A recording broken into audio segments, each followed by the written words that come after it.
Hello learners, welcome to the 35th lecture in this NPTEL course on the 20th century women's novel. In the previous lecture, I ended by quoting from Virginia's review of a work by D.H. Lawrence, and the point of that was to help establish the intellectual context of the mid-20th century, of the time when Irish Murdoch, the next novelist in our course, was beginning her career as a writer. And that quote, which I'll read again very shortly, says something about the necessity to think about difficult or unsavory matters pertaining to the private lives of individuals, matters pertaining often to matters of sexuality. And Virginia Woolf's point was that even though Lawrence's writings are quite unsavory, and a lot of it is actually quite, objectively speaking, bad and doesn't serve any artistic purpose. In fact, not only does it not serve artistic purposes, it is actually offensive. And Woolf's point is that that feeling of being offended might be necessary to understanding the kind of society that England was in the process of becoming at the time. So that is the context in which Irish Murdoch begins, and that is the context in which the novel A Severed Head was published in the year 1961. Now, I won't be talking a great deal about the novel itself because it's a short novel, and the main thing about the novel is not so much the plot, but rather the revelation, the texture, and the manner in which things are described. So I'll talk a great deal about those things, which will mean that I will spend a little to no time discussing the plot or the characters. I'll briefly state that the novel is a satirical description of relationships in a relatively privileged group of people in London. And they are not only privileged, but they're also very educated. They are English speaking, very highly educated, and they end up in a series of problems. These problems have to do with the relationships between them. And they are described in a way that is meant to produce humor. It's meant to invite people to laugh at the kind of things that are going on in the educated society of England. And these things have to do with confusions about relationships between people. People are confused about who they are attracted to and who they want to be with. And these feelings are in conflict with the accepted conventions of society. So people are often found indulging in relationships and in affinities outside of their legally contracted marriages. And the point of all this is not to describe these things in a scandalous manner or to titillate the reader, but rather to take an often a philosophical and objective view about what is the meaning of these things in the first place. What is the meaning of a human life? Now, I'm saying that this is my view of A Severed Head, and this is also the view that one can take of Irish Murdoch's writing more generally. What precisely is that view? I'm saying that one can read Irish Murdoch's oeuvre as a philosophical investigation into the meanings of human relationships. A lot of Irish Murdoch's work trains that philosophical, objective, logical, skeptical gaze onto the institution of marriage. Not all, but a lot of Murdoch's work examines the institution of marriage in a philosophical manner. This is certainly the case with A Severed Head. And I'll spend the next two lectures, this and the lecture after this, providing some historical, philosophical, and cultural background to that aspect of this novel, which is how, why, with what purpose, with what motivations, and with what implications does this happen or does this come to be? How and why does a woman novelist who also happens to be a philosopher by training, write novels, fictional accounts, which examine the philosophical, moral, and intellectual underpinnings of marriage as an institution. This is the most interesting and intellectually compelling thing about A Severed Head, but also other works by Irish Murdoch. And to do that, I will take a somewhat indirect approach. Murdoch did not write a great deal of philosophy. In fact, one can say that Murdoch's professional life was split into two: the teaching of philosophy and the writing of fiction. And one can see that the novels, through their stories, through their characters, enact and embody the implementation, the practice, and the actual living of the philosophical ideas that Murdoch must have encountered in her reading and must have professed in her classes as a professor of philosophy at Oxford University. So, in order to better understand this approach, I will go into two areas. The first will be a lot of life writing that has been produced, autobiographical but also biographical, writing that has been produced in the aftermath of Irish Murdoch's death. Now, the fact is that Murdoch was reduced to very vegetal state because she contracted Alzheimer's disease later in life and ultimately lost the ability to write and ultimately to even speak in a coherent manner due to Alzheimer's. Now, her death from Alzheimer's produced a lot of memoirs. The most famous of these, as I mentioned in the previous lecture, the 3 books by John Bailey, who was Murdoch's husband for almost the entirety of her life. Now, these books establish a very important context in which we can understand who Murdoch was and what Murdoch's motivation consisted of. But there were others who wrote competing accounts of Murdoch's life, and that difference or that multiplicity of life writing about Murdoch's life after her death is important to help us understand this very experimental and very philosophical approach to marriage that one finds in novels like A Severed Head. So that is one area I'll be going into.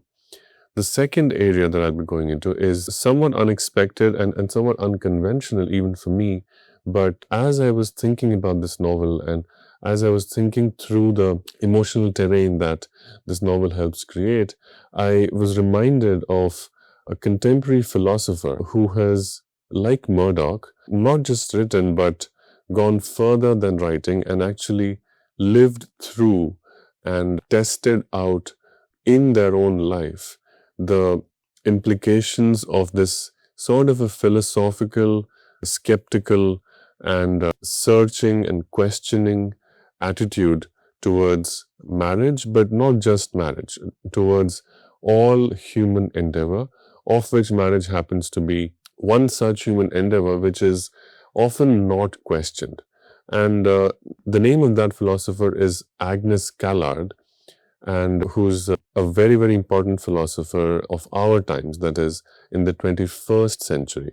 So talking about is a little bit not very appropriate given the title of this course is the 20th Century Women's Novels. But I find that in this case an exception must be made and it will be very appropriate. The reasons for that are that Agnes Callard has been writing very powerfully about these ideas, and reading Callard's work can give us a sort of like a shadow or an unconscious philosophical underpinnings or the network or the scaffolding that holds together Irish Murdoch's novels, even though Irish Murdoch never wrote in that detailed, public, and philosophical mode. Additionally, given that Murdoch was living almost 100 years before Callard, we can see very powerfully how Irish Murdoch's novels anticipate this very important concern, or a concern that seems to us to have become important in the 21st century, but was actually much older, And Agnes Callard's articulations of it can help us appreciate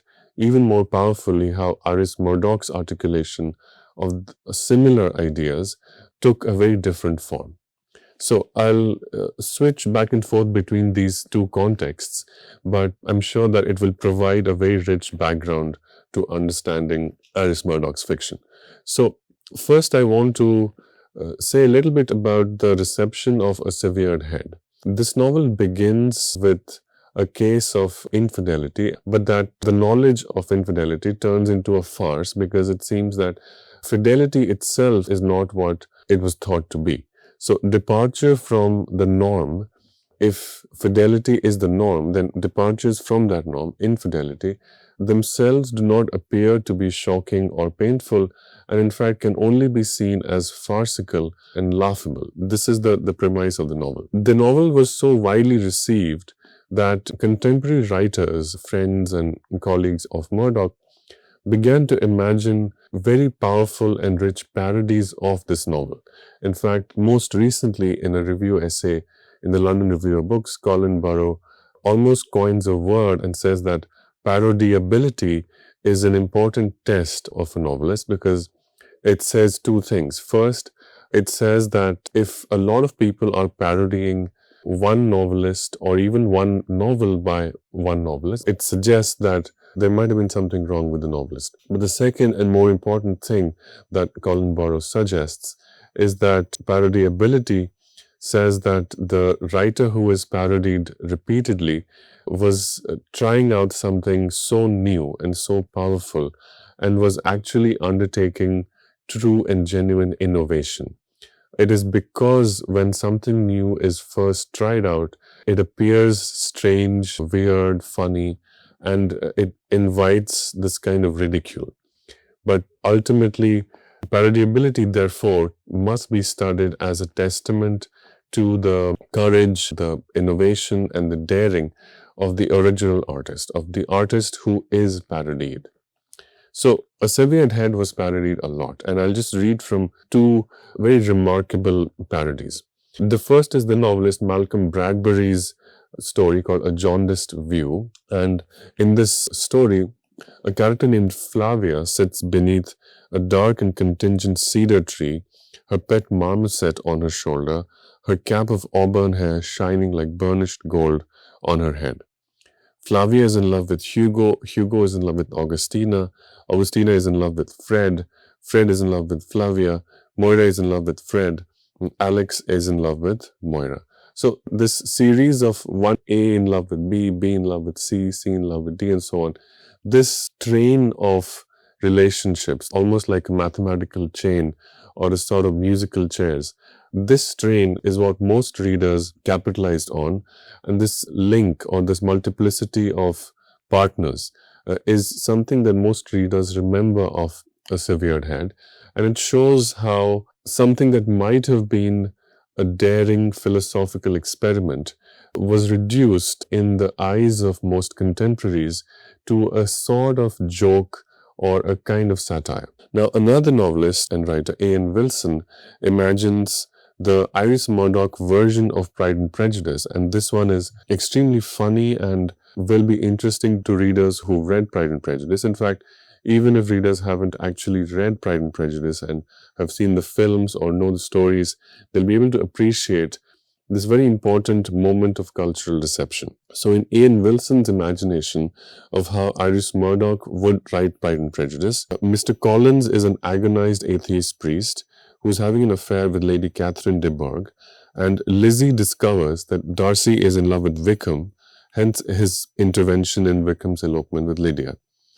And so this is an important sort of knowledge and gives us an insight into how contemporaries saw Irish Murdoch's novel, that a sort of well-written, having the intellectual sheen of something serious, but beneath that sheen, something that could be as ridiculous as one of those sex comedies. This is actually very unfair, and actually now, in the middle of the second decade of the 21st century, scholars have begun to notice that actually that's not true. And in fact, it's difficult to get beyond this kind of parodic image of Irish Murdoch's work. One reason for that is that Irish Murdoch was a prolific writer, and sometimes it has been felt that the quantity of her novels meant that the seriousness and the quality of her thinking was spread a bit too thin. And it's important to note that these novels, the sheer quantity of these novels, speaks to the strength of the intellectual inquiry that Murdoch was undertaking. And I happen to believe that it is much more useful, much more profitable to treat Murdoch's fiction as part of an ongoing and lifelong and in some ways seemingly endless process of intellectual inquiry.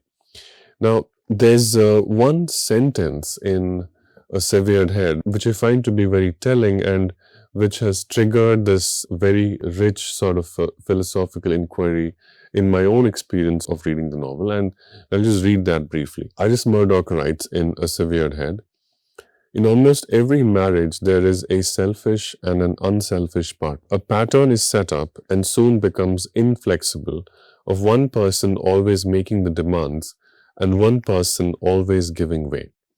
Now, it's important to note that this is not serious philosophical statement. This is not a statement that a philosopher or a scholar or a very, very educated person, someone who is awarded a great deal of respect, someone who is perceived by the rest of society as an expert. So it is none of these things. This is not a statement made by an expert who has sampled a lot of data and who has arrived at the authority and the expertise to pronounce knowledge. This is not that. Although in her professional capacity, Iris Murdoch was all of those things. Murdoch was an authority, was an expert, was a philosophy don at Oxford. But in the novel, or as a novelist, Murdoch is not really making those objective pronouncements. Rather, in the fiction that Murdoch wrote, I think one can very profitably read these statements as the kind of Socratic or Platonic statements that one can read in a lot of Socratic dialogues. What are these dialogues and what kind of statements are these? Socratic dialogues are based on statements of exaggerated or logically true but often factually and morally untrue statements.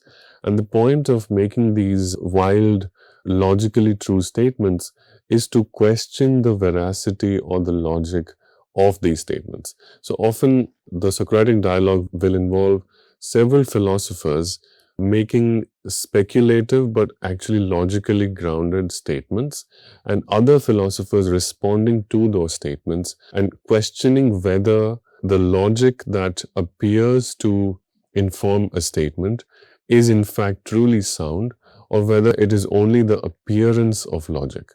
So in a way, the Socratic dialogue is a very rigorous pursuit of truth. It's a process in which all established conventions and moralities are subjected to a very rigorous process of questioning the truth and questioning the logic and questioning what appears to be merely conventional or merely the adherence to popular and crowd-based thinking. I would suggest that a statement like this, that in every marriage there is a selfish and an unselfish partner, this is not the end of an inquiry. This is not an authorized expert pronouncing their verdict after examining data. And so readers are invited, I believe, not to take this statement as a true statement, but rather readers are invited to examine this statement as something that might be true, but something that equally possibly might be untrue. The point of making this statement is to initiate and to inaugurate a process of critical inquiry, just like in Socratic dialogues, other philosophers engage Socrates in conversation. Now, one reason why referring to Socrates and mentioning the name of Socrates so insistently is that I recently read this book sometime earlier this year called Open Socrates. And this book I found was by a philosopher named Agnes Callard. And this book actually contains radical, experimentative, and radically open questions.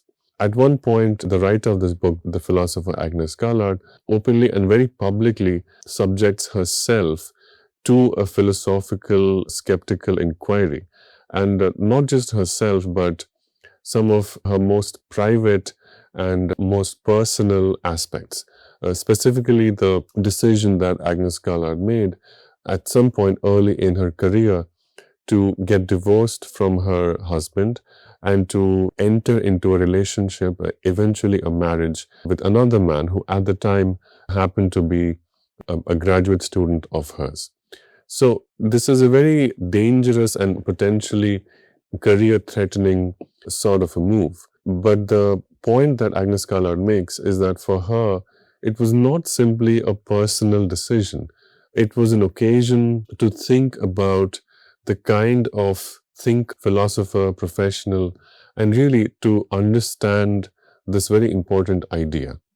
And for Callard, it became an experiment. It became a philosophical process of thinking through what it means to be human.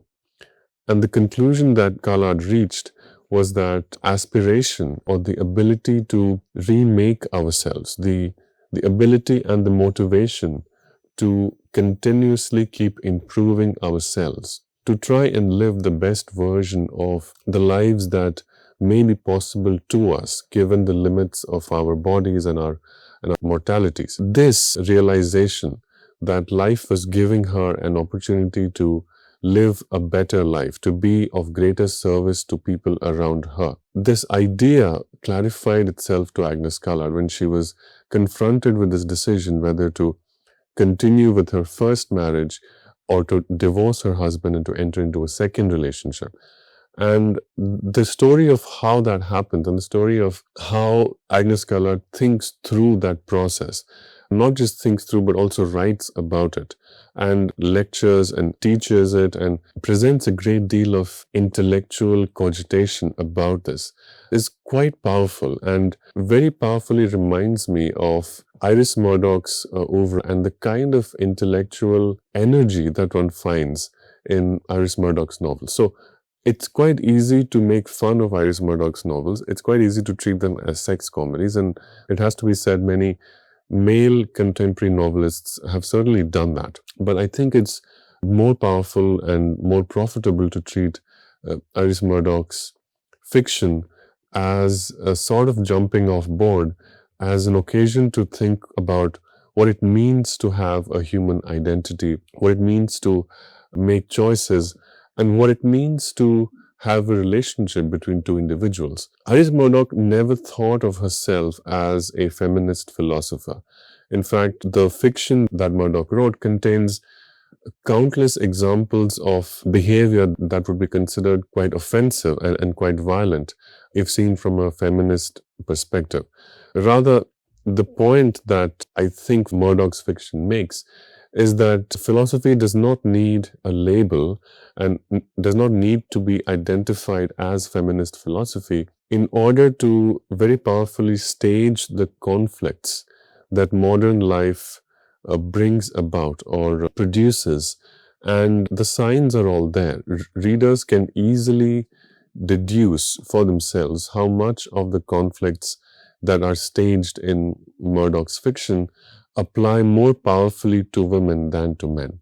And so relationships, or a philosophical investigation of marriage by itself, leads to a feminist interrogation of some of the biases in this institution. One does not need the label of a feminist philosophy in order to undertake that investigation. So another instance in which we can see how Murdoch's fiction anticipates very powerfully some of the ideas of feminist philosophy later on.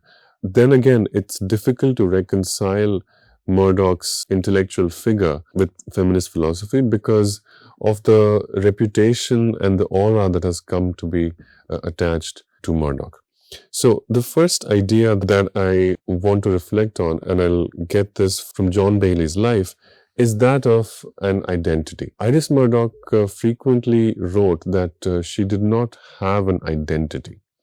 And identity in this case refers to a set of features that other people can associate with an individual name and a face, an actual physical person who occupies a certain role, who answers when a certain name is called, who lives in a particular address. So Iris Murdoch often had a very philosophical approach to identity. And this often culminated in a very philosophical approach to her relationships as well. So Iris, the first book, Iris, an Elegy for Iris Murdoch, written by John Bailey, it has gone through several receptions, and in its first wave, it was widely celebrated as a very, very moving, emotional, elegiac, the word is in the title, elegiac account of a man who was grieving in many ways for his wife, who happened to be a very beloved novelist, but who ultimately lost her ability to be intellectually coherent to Alzheimer's. And through this account of how they met, how they dated, how they married, the kind of fun times they had, and ultimately how Iris's condition deteriorated, and ultimately Bailey was caring for her as one would care for a child. Initially, this account was seen as a nostalgic and loving account of a man in grief. Later on, and this is the stage we are in today, it has become clear that maybe Bailey's account is less innocent or not as innocent as some of the celebratory reviews had thought. It has become clear, and there is some evidence for it. If it's a matter of perception and impression, so we're not dealing with facts here, but these are very powerful impressions, and they certainly go a great deal towards shaping how our understanding of Murdoch's fiction can proceed. Today, the perception is that Bailey's memoirs, and this is more true of the second and third books that Bailey wrote in this trilogy of memoirs, but one can also see the beginnings of it, the faintest glimmerings of this kind of a move in the first book, Iris, as well. And what is that? What is that less innocent move? So the less innocent move that several scholars have identified is an attempt to very powerfully own some of the narrative of Iris's life. And Bailey would like to exert this possessive and somewhat powerful move because it was known to Bailey, something that Bailey pretends not to know in a great deal of while writing Iris. And that knowledge is the knowledge of Iris Murdoch's multiple other relationships before and through her marriage to John Bailey. So it was this very subtle but quiet attempt to posthumously rewrite the narrative and to present for posterity a particular version of Iris. The version of Iris that emerges very powerfully from John Bailey's first book and almost unambiguously from his second and third books is that of a very innocent person who at some point lost her intellectual coherence and had to be cared for. The more inconvenient parts of Iris's life, the kind of experimentation that Murdoch undertook with her relationships, with her friendships, those things are edited out. And one can sympathetically imagine why John Bailey would do this. But my contention is that those inconvenient parts of Murdoch's life are actually central to understanding the philosophical basis of her fiction, and that's what I'll talk about in the next lecture. Thank you.